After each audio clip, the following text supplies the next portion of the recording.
ennalta määrätty, kutsuttu, vanhurskautettu ja kirkastettu. Tervetuloa pastori Chrisin joulukalenterin pariin ja minä olen Kirsi Toivola. Mutta jotka hän on ennalta määrännyt, ne hän on myös kutsunut.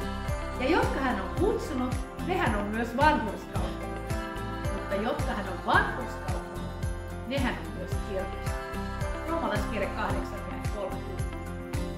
Haluan sinun huomaavan tämän, mitä juuri luimme. Meidät on ennalta määrätty, kutsuttu, vanhurskautettu ja kirkastettu. Mitä tämä ennalta määrääminen oikein tarkoittaa? Keitä ovat ne, jotka ovat ennalta määrätyt Kristukseen? Ennalta määrääminen tapahtuu evankeliumin kautta. Se tarkoittaa, että jokainen, joka kuulee evankeliumin, on ennalta määrätty kuulemaan sen. Kutsu on evankeliumissa.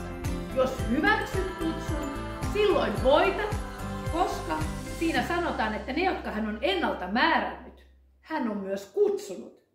Siksi hän käski meitä julistamaan evankeliumia kaikissa kansakunnissa ja kaikille luoduille. Jokainen, joka uskoo ja kastetaan, se pelastuu, mutta joka ei usko, se tuomitaan kadotukseen.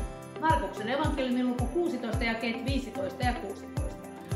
Mutta Raamattu sanoo roomalaiskirjassa luvussa 8 ja 1, että niille, jotka ovat Kristuksessa Jeesuksessa, ei ole mitään kadotustuomiota niille, jotka valtavat hengen eivätkä lihan mukaan. Miksi? Siksi, koska he ovat tulleet vanhurskaiksi. Koska me olemme siis uskosta vanhurskaaksi tulleet, meillä on rauha Jumalan kanssa meidän Herramme Jeesuksen Kristuksen kautta. Ja tämä on roomalaiskirje 5 ja 1. Mitä vanhurskaana oleminen sitten tarkoittaa? Se tarkoittaa vapautettuna olemista, syyttömäksi julistamista. Joten Jumalan edessä sinä olet pesty, pyhitetty, vanhurskautettu ja kirkastettu Jeesuksen Kristuksen nimessä ja Jumalamme hengessä. 1. Korintolaiskirje 6 ja 11.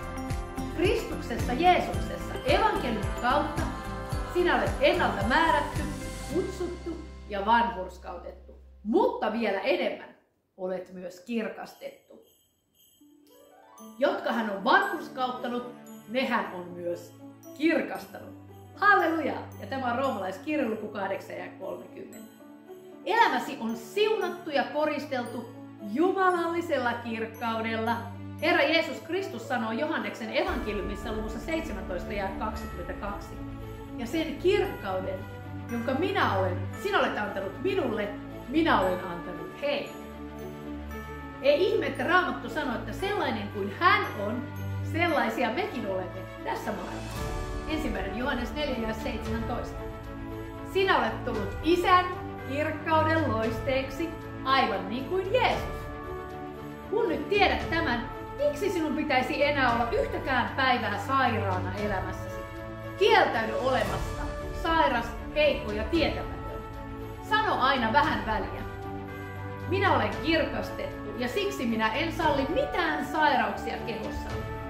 Kristus kukoistaa minussa ja tulee kirkastetuksi minussa.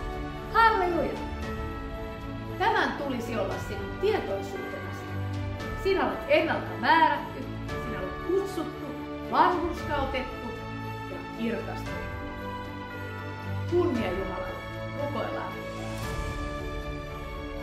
Vanhurskas Isä, minä kiitän sinua tästä ilmestyksestä, mitä tulee sinun iankaikkiseen tarkoitukseesi koskien minun elämääni. Vaellan kutsumuksessani uskossa, valossa, ennalta määrättynä, kutsuttuna, vanhurskautettuna ja kirkastettuna. Minä elän rohkeasti ja luottavaisin mielin, tietäen sen, että mikään tässä maailmassa ei voi horjuttaa kutsumustani sinussa. Vaellan ennalta määrättyjä polkuja pitkin. Toimin jumalallisessa erinomaisuudessa, niin kuin Danielilla oli erinomainen henki. Toimin jumalallisessa erinomaisuudessa ja täytän sinun täydellisen tahtosi elämäni koskien. Joka päivä, Herran Jeesuksen nimessä. Aamen. Otetaan Raamatun kohdat. Ensimmäinen on Efesolaiskirje luku 1 ja 11. Jumalan sana. Efesolaiskirje luku 1 ja 11. Kristuksessa me olemme myös saaneet perintöosan, niin kuin meistä on ennalta määrätty hänen suunnitelmassaan. Hänen, joka vaikuttaa kaiken oman tahtonsa mukaisesti.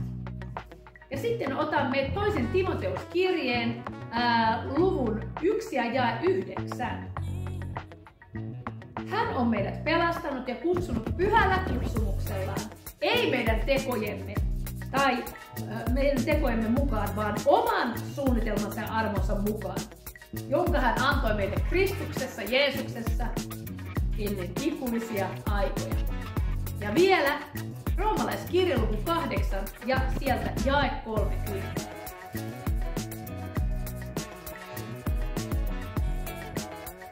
Mutta ne, jotka hän on ennalta määrännyt, hän on myös kutsunut. Ja jotka hän on kutsunut, ne hän on myös vanhurskauttanut. Ja jotka hän on vanhurskauttanut, ne hän on myös kirkastanut. Kiitos Jumalalle. Ole siunattu. Elä kirkkauden täyteistä elämää. Kirkkaudesta kirkkauteen, muuttuen kirkkaudesta kirkkauteen, niin kuin muuttaa Herra, joka on henki. Siunattua päivää ja iltaa sinulle. Hei hei!